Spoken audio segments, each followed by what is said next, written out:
Hey guys, Joel here, Police 10-8 Talk. Got Officer Boscoe with us today, back out at beautiful Fort Wilson.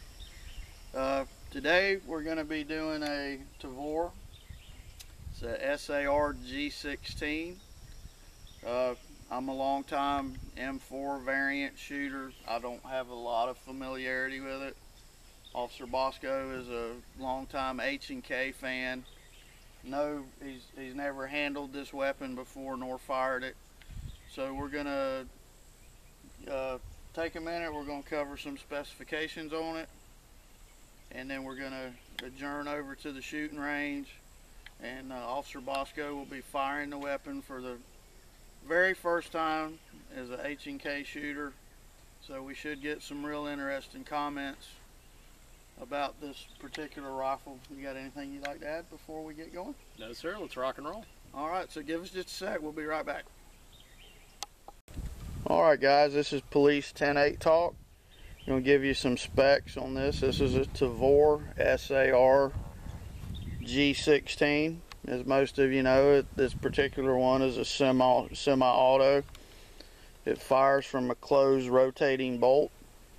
It has a long stroke gas piston system in it. The barrel is cold hammer forged, chrome line, 16.5 inches in length. The overall length of the package is 26 1/8. Weight 7.9 pounds minus optics. This particular one has an aim point M3 on it.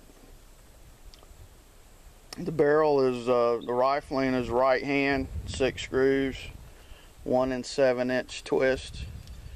And when we go to the range, Officer Boscoe will go over a little bit more of the nomenclature and location of controls. We'll be right back. Hey everybody, welcome back to Police 10-8 Talk. This is Officer Boscoe out at gorgeous Fort Wilson on a great day out in sunny Florida. Today I'm going to be shooting for the first time a Tavor rifle. I'm a great admirer of Israeli weaponry. I've owned Jerichos and several other weapons made by IWI, which is Israeli Weapons Industry, which actually used to be IMI, Israeli Military Industry. It's basically the same company. They changed their name, I believe, about 10 years ago, but it's essentially the same company. What I'm going to do real quick is I'm going to go over a little bit of the nomenclature, of course. This is basically what is called a bullpup. Okay, it's a standard bullpup design. Okay, where the trigger is up here, but the actual trigger mechanism is in the rear of the gun, the rear butt of the gun. Basically what a bullpup does is it gives you a full-size barrel, but it helps to cut down the size of the weapon itself. So this is roughly about 26 inches, whereas if this was not a bullpup, it'd probably be more around 40 plus. Okay, so it makes it a nice, handy, tight weapon, which basically means, you know, if you're rucking it around all day, or if you're doing room clearing drills, this is an excellent weapon. Like I said, I'm just going to go over the nomenclature real quick. First thing I'm going to do is I'm going to go over, of course, it has an ample rail on the top. They have different models of these guns where it has shorter rails, longer rails. There are companies that make aftermarket rails now. I believe Midwest Industry makes one, and I believe one called Ratworks makes one as well. So there's different ones that you can buy. There's a lot of accessories coming out for the Tavors now because they're becoming very popular rifles. What they do is if you, I don't know if you can catch it on the video, but these are going to be your backup sights on the Tavor. They do have basic rudimentary backup sights for it, okay? Just in case, if you want to co-witness, which with this one, it's pretty much perfectly co-witness. You do have to have a riser if you're going to have a scope on this because of the fact that these do stick up kind of high. Basically almost like an AR-15, they're real high, so you got to make sure you have a riser for this. You can't really have a flat scope on this gun because of these backup sights. Okay, and they just conveniently fold out of the way like that, okay? Now you do have a selector switch, which is this right here. Okay, fire and safe. No, it's not select fire. I wish it was, but it's not. Okay, and this is interchangeable. On this side, you actually, there's not a knob to do it, but you can, if you have to, you can actually manipulate that with your trigger finger. It's not easy, but you could in the case an emergency you need to do that. You still can do it, but this is ambidextrous. In fact, pretty much everything on this rifle can switch to the other side if you needed to. This right here is going to be the charging lever on it. This actually can be also switched to the other side, so it makes it nice if I shoot pistol left-handed, but I shoot rifle right-handed because of my eye dominant.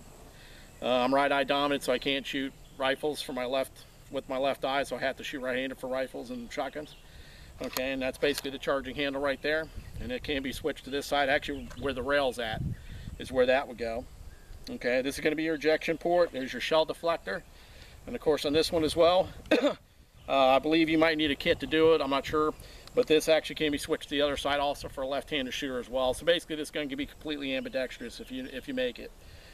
Okay, that right there is going to be your magazine well. Okay, that's going to be your magazine release. I don't know if you can get that on video or not, but you push that in and that's basically designed so you can use your finger to slap it to get the mag out.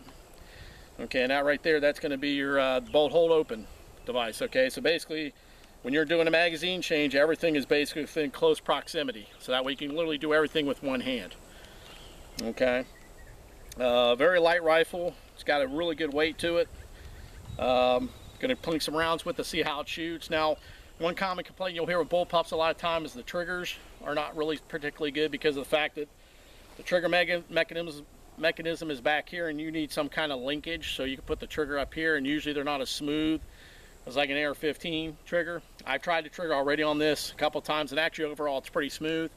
You can get aftermarket triggers for this as well, which will smooth out the action a little bit. Overall it's not that bad. My C93 being an HK guy, most of their triggers run about 8 pounds. This is actually probably a little smoother even than my HK, my C93 trigger. But it's just something you get used to, but you can lighten it up if you need to, if you think it's a little on the heavy side. But that's just something with bullpups. There's not too much you can do about that.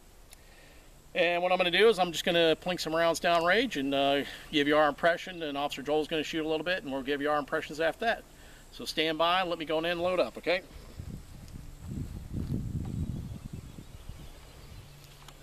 Okay, going hot? Hot.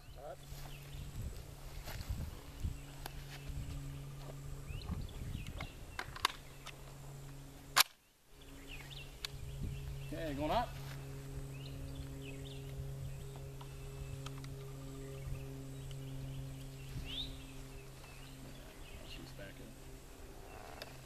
I'm going to try the iron sights on it.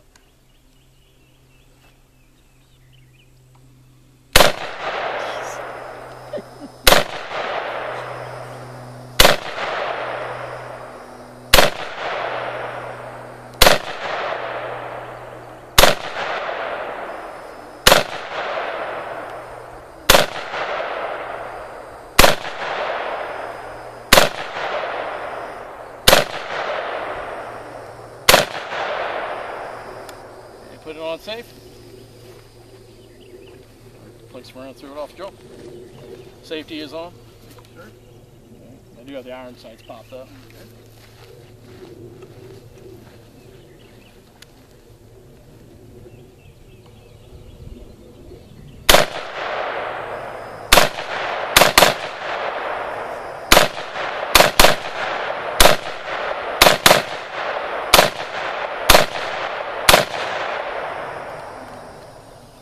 Okay.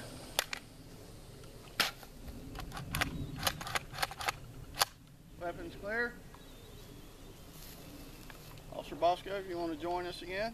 Okay. Well, as we mentioned earlier, I'm a long time stumbling over my tongue, long time M4 shooter. I like it. The trigger would take some getting used to. It's a completely different manual of arms. I like it. What are your thoughts, Officer Boscoe? I liked it. The overall the trigger gets a little used to, but I mean for a weapon, you know, for a long rifle, I don't think it's necessarily a bad thing unless you're going to target shoot with it. I think usually around an 8-pound trigger pull is about the normal for pretty much any assault weapon that you're going to buy anymore. Any type of rifle, generally they're going to be around between 7 to 8 pounds anyways. Overall, I think the trigger's more than manageable. It's very soft shooting, very low recoil on it. One thing I forgot to mention before, the great thing about these rifles too is they take any standard AR-15 or Stanag mag, whatever you want to call it. So that's a great thing about it because there's plenty of AR-15 mags in the United States, and you can get them, you know, from super cheap to really nice. You could probably also run an AR-15, any drum magazine for an AR-15 would fit this as well, so that gives it a nice little adaptability.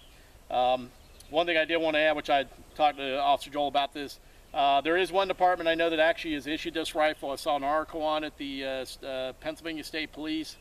SWAT team, SRT team. I'm not sure if their patrol officers are issued this, but their SWAT team actually just went to this rifle as their standard issue rifle, so I think that probably says a lot about it right there. And it is Israeli, so it's going to work every time you shoot it, I guarantee you that.